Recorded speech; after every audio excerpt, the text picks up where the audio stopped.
You know, it's funny. I've been on this kick lately, Khalil, where I'm watching YouTube videos. I'm just underwhelmed with a lot of TV. So I got on this kick where I'm watching videos of, American citizens that get pulled over, and it's the really belligerent people. And they're so sure they know the laws and the rules. And the way first of all, my two college daughters I never hear that they've talked to police officers this way. I mean, it's just, I guess, but the point I would make is, to our point about coming here, just because you get the privilege and you're granted a visa, it's not a guarantee that you can come into the country.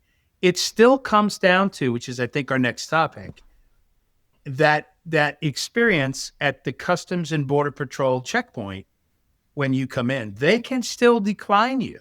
Although I will say that if you have your documents, you act respectful. They're going to ask you some basic questions. They're not unreasonable questions.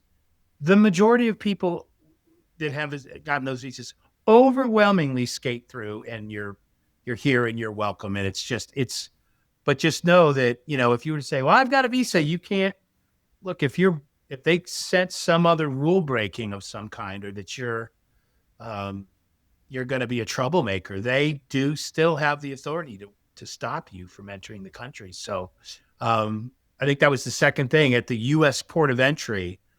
I thought maybe sharing a few tips of what to expect.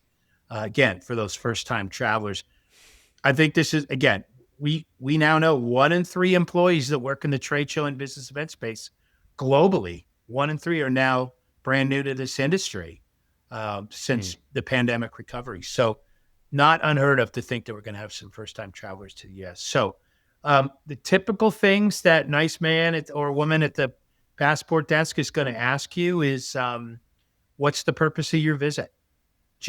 And so you should know these questions and just be prepared to be calm and relaxed and answer that.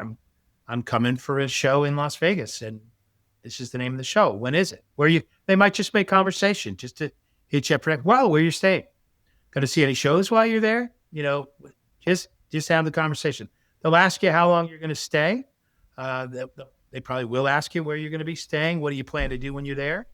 Um, they may throw you a curveball and say, do you have any criminal history or any past visa violations? Hopefully you don't. I'd be fully transparent if you say, well, I was overserved one night in a pub in Dublin, and, I was caught dancing with a lampshade on my head, or whatever your thing is. But again, I think the bottom line is, you want to be honest. You want to be clear and concise. Um, I like to keep my printed copies of my flight, my hotel itinerary. Have that handy. You don't have to necessarily have it in your hand, but if asked and you need to provide some evidence of where you're staying, they don't usually ask all these, but once you're through a couple, they usually wave you through. Um, you might be asked, they might see some interesting stamps in your book. Be prepared to answer some questions about your past travel to the U.S., as well as, a past visa. And, well, I was here 3 years ago for Euroshop or for the Consumer Electronics Show, and my boss is sending me back. They might even ask you the dates and locations of when that was. And they're kind of verifying that the printed documents they see, um, that's just part of it. This sounds like it's a bigger deal than it is. It happens very quickly, and stay calm and respectful during that process.